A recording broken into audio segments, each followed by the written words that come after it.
If you're a parent or plan on becoming one and want to know some of the best ways to be more mindful as a parent and allow for a better connection with your children, you've come to the right place. We often hear about how important it is to be present with our children, but what does being present actually mean? And how could we be present without losing our minds? I'm a family doctor, not a clinical psychologist, but as a mom of two and a physician, I've gained a lot of important insight on how being mindful can make us be better parents, how we can ultimately build more confident, more resilient children. I'm first going to lay out the importance of mindfulness, how it impacts our kids' development and even our own level of stress. And then I'm going to give some practical tips that you could apply in order to be more mindful as a parent without losing your shit. When it comes to the time we spend with our children in the era of digital distractions, and you all know what I'm talking about, it's almost as though we're fighting against the urge to use our phones, to use our mobile devices. And we often are. We are fighting that urge because we're addicted to them. We know that in this digital era, our phones serve a much greater purpose than simply making phone calls. They're our calendar, they're your yoga teacher, they're your bank, they're your photographer, and they're basically our memory bank. But these devices are coming in the way of critical human connections, most importantly with our little ones. I'm not demonizing cell phones or digital devices as I'm using one right now to film this video. They are incredibly powerful, but we have to use them in order to empower ourselves and not become powerless. So as hard as it is in the moment, one of the greatest tips I could give you is to do your best, and nobody's perfect, but to put your phones away when you're with your children. As hard as it is in the moment, one of the greatest piece of advice I could give you is that when you're with your child, not to have your phone, your device in your hand. And I know it's hard and nobody's perfect. I'm still working on this, but it is so incredibly important. I'll tell you why. The answer is twofold. On the one hand, our children depend on our interaction in order for their developing brains to reach their maximal potential. And on the other hand, children learn from modeled behavior. So let's start with how their development is impacted. Our interactions with our children, specifically at a young age, impact their emotional development. It impacts things like attention, imagination, memory, trust, eye contact, questions and responses, even things as simple as hide and seek. These all contribute to our children's development. By the age of 5 years old, most children's brain volume has reached 90% of the volume of an adult's brain. Our brain develops faster in the first few years of life than any other period of our lives. It's a critical period where neural connections are formed. Neuroscience teaches us that interactions matter. It's part of what lends to children's ability to become functioning adults, to become decent humans. And our children, like adults who we care about, deserve our attention. As it would be rude to be in a restaurant with someone we love and staring at our phone the entire time, the same goes for our children. But we often brush it aside as they don't understand, or they're small, or they'll forget about it. As you've probably noticed, children get pretty frustrated when they don't have your attention. And I'm sure you've experienced this, just like I have. Mom, get off your phone. Mom, I'm talking to you. It's happened. It's because they rely on visual contact, on verbal communication and interaction in order to get their emotional cues. There's research by this professor named Brandon McDaniel out of Illinois State University who talks about this thing called technoference. And his research demonstrated that the more parents were distracted by the phones, the more children were likely to act out. But this became a cyclical thing because the more kids act out, the more stressed out parents became, the more they resorted to their tech devices. Now, this should come as no surprise, but it's just to realize that the evidence is there. It's causing a problem with your interaction, whether you realize it or not. Now, I said, on the other hand, why it's so important is because children learn from modeled behavior. If we normalize always facing a screen, then we cannot ask ourselves why our children want to watch the screen so much, or they want to watch television or their iPads. If we normalize things like ignoring those around us or being inattentive or easily distracted, they will adopt that same behavior. And then we ask ourselves why our teenagers share nothing about their lives, don't want to interact with us. And maybe, just maybe, it's because we never showed them that we were ready to listen to them to begin with. Now, as a parent of two young children, I can understand that time with our kids could be many things. It could be rushed mornings, it could be the little free time we have in our day, it could simply be a car ride, it could be the end of a burnt out, exhausting day and the expectation to still provide love and food to our family. But if we start to break down these little moments, these micro moments, as opportunities for connection and growth for our kids, we may just be able to be more present. Now follow me here. I've got some practical tips that you can apply in your daily life that I've been doing and that have been working wonders. I like to call these mindful moments. They're really just everyday opportunities to provide big impact. Let's just start with our crazy morning. Again, assuming our phone is down and put away, when you're trying to get your kid ready for the day, either dressed or fed, try to talk out those actions, like describing what's for breakfast or asking them what do they enjoy about the meal? How does it taste? Do you like that it's sweet or crunchy or salty? Let them talk about the food that they're eating. Or when we're dressing them up and putting on socks or letting them do so, maybe talk about if they're putting on their left foot or their right foot. Let kids talk. They want to feel heard. What seems so minute to us is actually everything for them. If you happen to get in the car with your kids, rather than playing music or the radio or having a conversation with someone else on your phone, I encourage you to make conversations with your littles. Even if they don't respond, even if they're nonverbal, I promise you, they're listening. Something I like to do when I'm in the car with my kids is ask them what they're grateful for. It's a simple question, but you'd be amazed at the kind of replies that they have. And at the beginning, they might be confused, they might not know what it is, but you can give your own example of what you're grateful for, and then eventually they'll understand what the meaning of that is. You can also ask what they're most excited about from their day, what they loved doing the most. Even if there's no eye contact, they're still engaged and listening, and they know they're being heard by you. This is not to say that if you have a phone call, you should never take it, or if your favorite song is blasting, that you shouldn't be singing it at the top of your lungs. I'm sure they'll enjoy that too. The point is that to make an emphasis more on communicating with your kids in these little moments, rather than allowing ourselves to be distracted by other things, we will see great progress and potential if we stick to this on a daily. Here's another mindful moment I like to do with my kids. Sometimes it's in the car, sometimes it's in the middle of a tantrum, and it's quite simply taking deep breaths.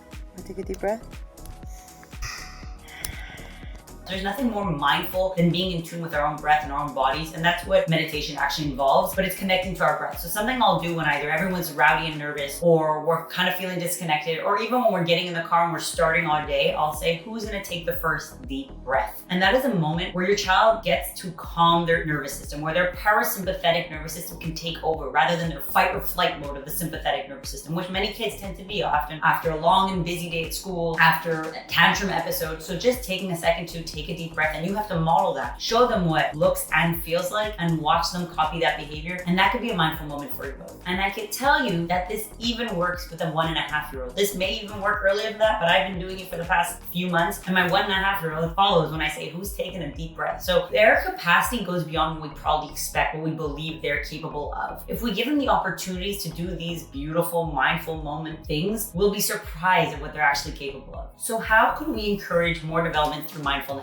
By being better listeners. And this will apply to your adult relationships as well, but we're gonna stick to kids for now. By remaining curious. Kids are really good at doing this. If you've noticed, they ask a lot of questions. Why this? How come that? And sometimes it gets annoying, but they're really just developing their idea of what the world is. So how can you be a better listener yourself? Like I said, be curious. Don't assume you know the end of their story or their song. Don't finish their sentences for them. Let them follow the train of their own thought, and then even ask them a question. If they're talking to you about a dinosaur who came out of the volcano, ask them, what's the dinosaur doing next after he comes out of his volcano? And although it's a silly response, it's their opportunity to be heard by you. Now, I just want to give a point of reflection again. Why is it so important as us as parents to be mindful, to be present as parents? Because very few societal roles are as important as parents. We decide the future. We influence the values of future leaders. We decide on the self-awareness or lack of self-awareness of the future generation. We have a great responsibility as parents. And I know this sounds like a lot. It's because it is a lot. Aside from rare circumstances, choosing to become a parent should not be a thoughtless choice. It comes with huge responsibility. So we need to change the mindset, and we need to become the teacher without necessarily having a diploma. We don't know all the answers, but we're doing our best every day. And it's up to you to acquire the skills you need in order to create a better world. Something I haven't spoken about in this video, but that is critically important, is how we speak about food to our children, and just being mindful of that in order to hopefully reduce things like disordered eating. If you'd like a part 2 about discussing mindful ways of talking about food and nutrition with your children, please comment below. I'd love to know your opinion, your thoughts on this. I appreciate you being here. And if you want more videos on how to build your best life possible, please subscribe below. Thank you.